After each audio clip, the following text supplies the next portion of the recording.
5월 13일 금요일입니다. 오늘 새벽 우리에게 주시는 하나님의 말씀은 마태복음 4장 23절로부터 25절까지 말씀입니다.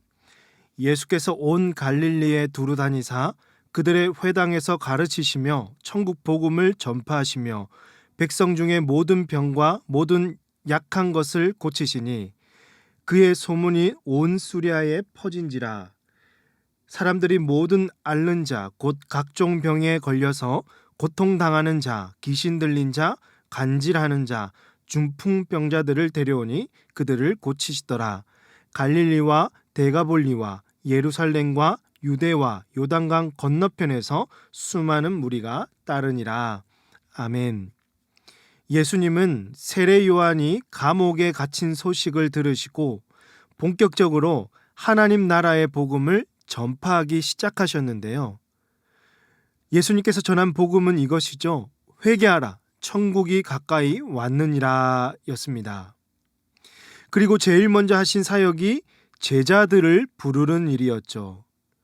사람들 생각에는 남들보다 이력이 화려하고 재능이 뛰어난 자들을 부르는 게 맞겠지만 예수님은 갈릴리에서 그것도 아주 평범한 고기잡이들을 불러서 사람을 낚는 어부로 삼으셨습니다. 예수님이 능력이 부족해서 도움이 필요해서 이들을 부르신 것이 아닙니다. 만일 그랬다면 더욱이 더 훌륭한 사람들을 불러야 됐겠죠. 예수님은 그들에게 말씀을 가르치시고 모든 인격과 삶을 가장 가까이에서 보게 하시기 위해서 그것을 가르치시기 위해서 제자들을 부르셨습니다. 그리고 오늘 본문은 이렇게 부른 제자들과 함께 앞으로 하게 될 중요한 사역들을 보여주고 있는데요. 마태복음 5장 23절을 다시 보시면 예수께서 온 갈릴리에 두루 다니사 그들의 회당에서 첫 번째로 가르치시며 천국 복음을 두 번째로 전파하시며 세 번째로 백성 중에 모든 병과 모든 약한 것을 고치셨다라는 것입니다. 바로 첫 번째로 예수님은요, 유대인들이 모여있는 회당에서 말씀을 가르치셨습니다. 예수님은 유대인의 법이나 예식을 가르치지 않으셨고 하나님의 말씀, 하나님 나라의 복음을 가르치셨습니다. 예수님은 법이나 예의, 예식보다 하나님의 말씀을 더욱 소중히 여기셨고 중요하게 생각하셨습니다. 예수님이 하신 중요한 사역이 가르침이었다면 우리는 오늘 예수님의 가르침, 곧 이 성경 말씀을 배워야 합니다. 반드시 꼭 배워야 합니다. 나는 교회 생활도 오래 했고 어느 정도 성경을 알아서 이제는 안 배워도 됩니다. 나는 이제 머리가 안 따라오고 암송도 잘 못해서 양육과 훈련을 받을 나이는 이미 지났습니다. 여러분, 이렇게 생각하는 분들도 계신데요. 우리는 여러분 평생을 배워야 될 사람입니다. 이제 내가 좀 안다고 이 정도면 됐다고 생각할 그때 많은 분들이 교만해지고 타락하고 심지어 예전에는 하나님께 귀하게 쓰임받았던 사람들도 한순간에 넘어지고 마는 것입니다. 처음이나 끝이나 항상 변함없이 배우겠다라는 그 자세를 보시면서 또 그 속에는 여전히 저는 부족함이 많은 사람이라는 고백이 담겨져 있을 것이고 그런 자세를 보시며 하나님은 때론 더 깊이, 때론 더 풍성하게 말씀을 그때에 맞게끔 깨닫게 하시고 더욱 다듬어 가시는 것입니다. 이처럼 배우고자 하는 마음을 평생토록 간직하시는 저와 우리 모든 성도님들 다 되시기를 주님의 이름으로 축복합니다. 특히 성경을 배우는 것은요, 지식을 채우고 지혜를 넓힌다는 정도가 아닙니다.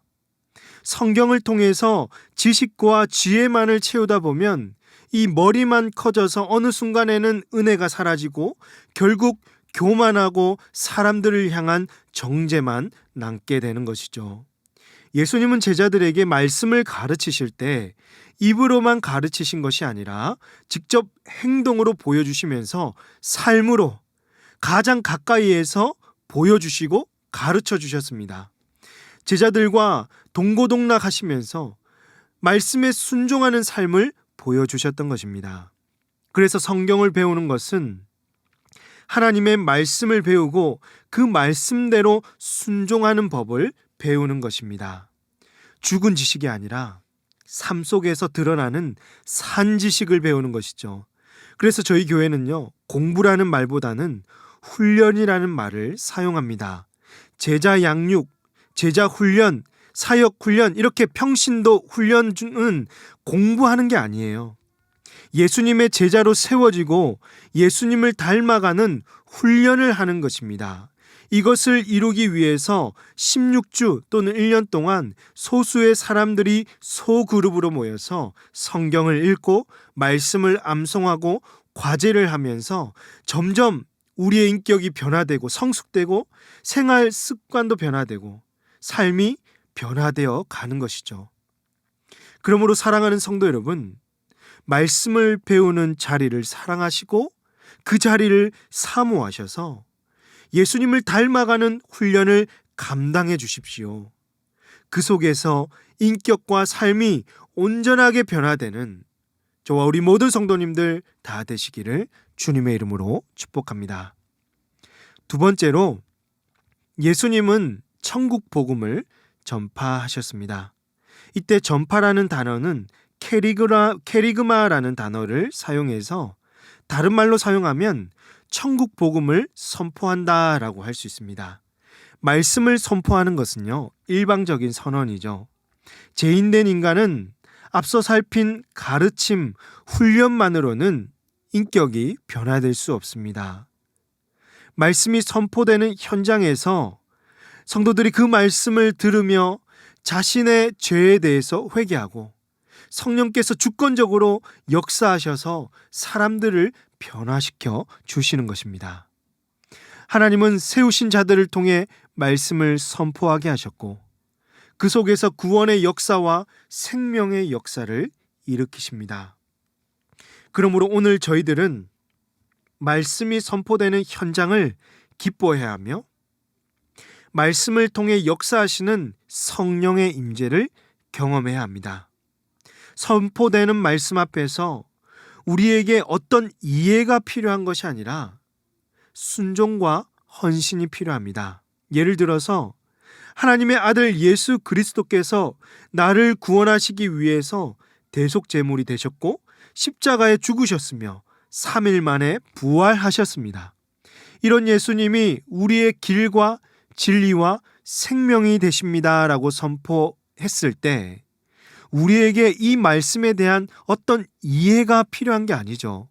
이를 논리적으로 이해하고 합리적으로 판단할 수 있는 분은 없습니다.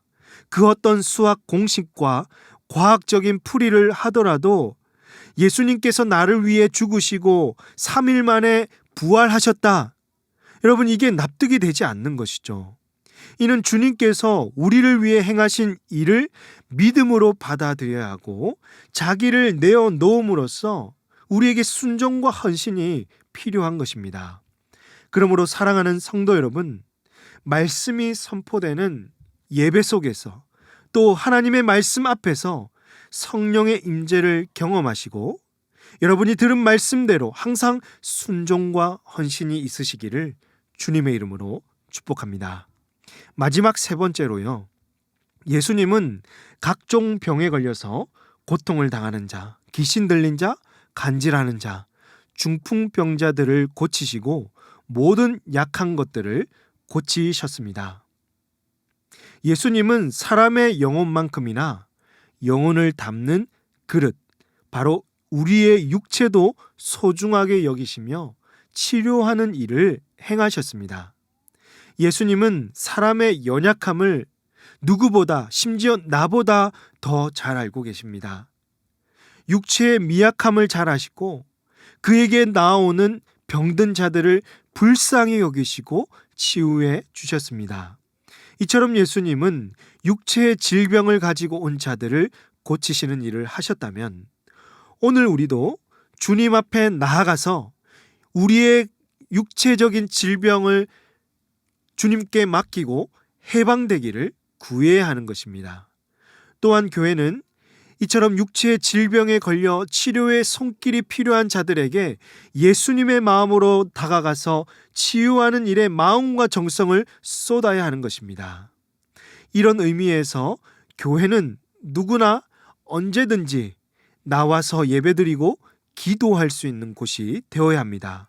교회 문을 굳게 닫고 있으면 안 되는 것이죠. 교회 문턱이 높아서는 안 되는 것입니다. 어떤 사람이라도 심지어 정말 힘들고 배우지 못하고 아픈 자라 하더라도 교회에 나와서 위로받고 더욱더 이 육체적인 질병으로 고통 중에 있는 분들이 주님께 나와 치유와 회복을 얻고 자유를 누리는 날들을 소망해야 한다는 것이죠.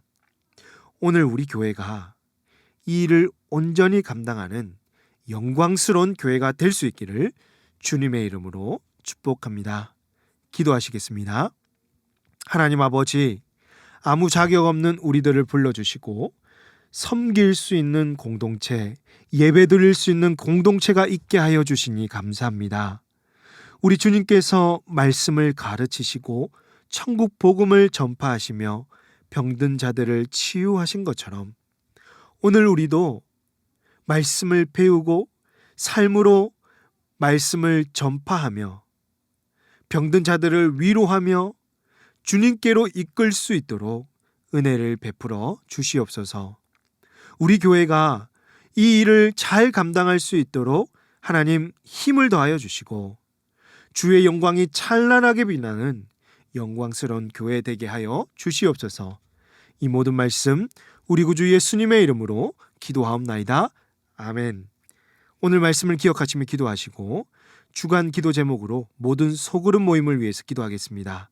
모든 다락방 모임마다 말씀을 나누고 은혜가 넘치도록 그리스도 안에서 한 가족 되는 우리 교회 되도록 모든 소그룹 순장님들과 교회를 책임지고 섬기시는 장로님들을 위해서 특별히 우크라이나 전쟁이 멈추고 종전될 수 있도록 그곳에서 사역하시는 선교사님들을 위해서 기도하시도록 하겠습니다. 기도하십니다.